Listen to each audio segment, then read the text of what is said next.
Hello everyone and welcome to When Fandoms Go Too Far. I am your host Abby, or Meow Meow, or whatchamacallit, I don't care. And this very first episode is actually going to cover some very serious topics. Ones that might hit a little close to home for some of my viewers, so I just want to put a fair warning out there that if you're sensitive to things like memory loss, trauma, the loss of a loved one, or, dementia or Alzheimer's specifically, I would suggest you turn away if that sort of thing makes you queasy or makes you feel unsure or just makes you think bad things and you don't want to expose yourself to it. This topic, as you can see, is about Everywhere at the End of Funk, and Everywhere at the End of Funk is a mod for the viral video game Friday Night Funkin', and if you've been living under a rock for the past few months, Friday Night Funkin' is a viral video game, and I mean it is blown out of proportion. It was made as a, sort of homage to Newgrounds culture. If you remember games like Henry Stickmin, or if you indulged in stuff like Pico Day or Flash animations, you know what Newgrounds is. This was actually just a homage to old Newgrounds culture, because Newgrounds had pioneered most of modern-day internet culture as a whole. A lot of famous animators and names you know now have just been spawned off of Newgrounds. People like Ego Raptor, Ed's World, Neil Ciceriga, aka Lemon Demon. Those are just a few of the names, and honestly, you can trace back quite a few people and groups' history back to Newgrounds and old Flash culture. That's what Friday Night Funkin' is. It blew up partially because of how huge its modding community was, people adding in their own custom characters and making their own songs, making a good name for themselves. And after some time, Everywhere at the End of Funk spawned. Still pretty early in development from what I remember. I think there was just one character sprite edit and a song. I can't remember. People took this concept and they ran. Because this mod was actually based on somewhat of an internet sensation, Everywhere at the End of Time, an album by The Caretaker, aka Leland Kirby, a British musician who specializes in this kind of ambient music that makes you feel things. So Kirby, under the moniker of The Caretaker, created a 6-hour-long experience called Everywhere at the End of Time. It was meant to simulate the brain decay of someone with dementia, right from when it first starts forming all the way down to their death. And it was very morbid, and it very much worked. It terrified people beyond belief. It made people come to terms with their own mortality. People came together to share their tales of people who they know who've suffered from dementia and who they've witnessed just decay. And it's a terrifying way to go, and God, I'm so glad that I don't have any sort of dementia or Alzheimer's running in my family, because Jesus! And while this mod was made with 110% good intent to spread more awareness, to make this topic just be taken more seriously, to watch a beloved character from a beloved game slowly descend into the pit that's dementia, a cureless abomination that takes away every semblance of humanity in a person. And no matter how well it's executed, people were going to take it and skew the whole narrative regardless. Only mere days after this mod's little beta alpha, I'm not sure what it was, just before the complete release, posting all these warnings not to romanticize it, people had taken that and man oh man did it blow out of proportion. And I can't believe I have to say this, but the mod creators are not at all at fault for this. Sure, it could have been handled a little differently. It could have been handled a lot differently. Personally, I don't think this mod should have been made, but I can't blame them for making it and having good intent with it. But the sad truth is, you just can't portray dementia in a little Flash funking game. Dementia is so complex and world-ending. No one knows everything about it. It's a monster, and it rips away your loved ones, tears them apart, and makes you deal with it. The people who are caretakers for people with dementia, their entire world is just crushed.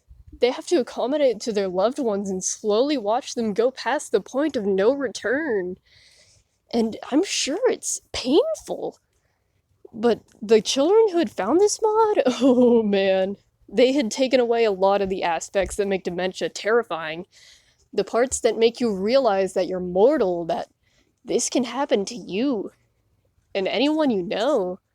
Some of the more scary parts of dementia just include wandering away from home, having self-harming tendencies, tending to just forget to eat, forget to bathe, forget how to drink, losing your motor functions, just being unable to move your hands, and all the hallucinations and delusions that come with it, thinking your loved one's alive when they've been dead for 40 years, mistaking a hospital for just a war zone. It's terrifying. But the thing is, it wasn't portrayed accurately at all by the people who had found this mod and twisted it to their own little imagination. A lot of the little narratives I've seen have just reduced it to memory loss. The boyfriend, the protagonist of Friday Night Funkin', just doesn't remember who his friends are, or he doesn't completely remember how to sing, so he's gotta learn how to sing again, and oh man, he got his singing voice back, happy ever after? And with dementia, there's not a happy ending. Ever. There's no cure for it. It's inevitable. And the disrespect that comes with it. The caretaker or a loved one of someone with dementia having their hopes just hanging on by a thread, maybe, just maybe they'll pull through. I know it doesn't happen, but I love them so much, I can't bear to have them ripped away from me. To not even remember who I am and be scared of me. And then having that just ripped apart by this little fake happy ending.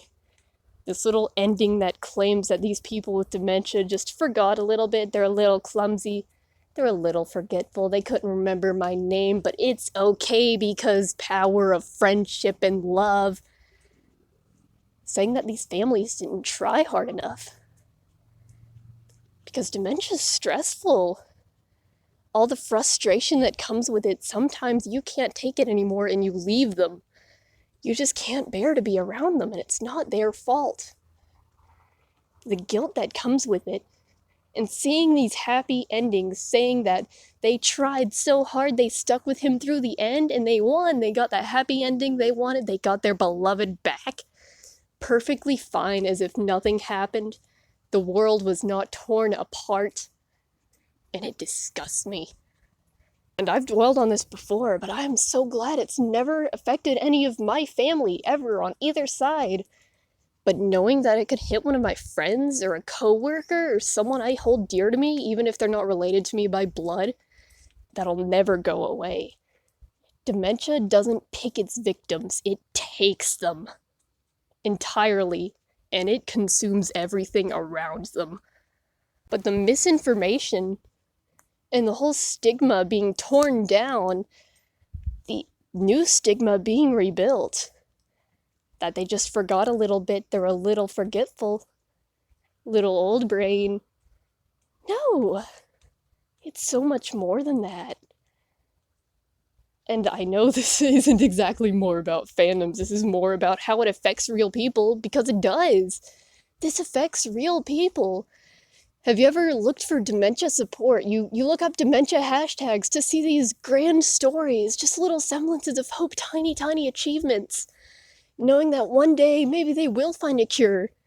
Then you open the hashtag and it's Friday Night Funkin' fan art of a little blue-haired teenager forgetting his girlfriend's name, and then they go on a date, and then they live happily ever after. No! That's not right. Going to dementia online forums where people just tell their tales, tell others what to expect, spread awareness, help. And then going on there and just talking about your little story you made up. No, it's not appropriate.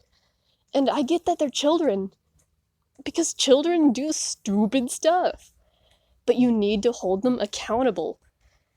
And even if this means snapping at them or being rude, you need to reinforce that it isn't okay.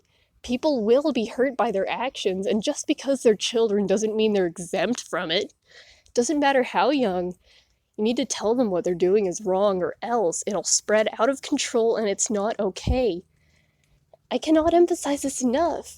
Maybe not going as far as doxing them and telling their parents, that's not okay, because that can hurt them too. But you need to understand, you need to be there and tell them what they're doing is wrong. And that's really all I have to say.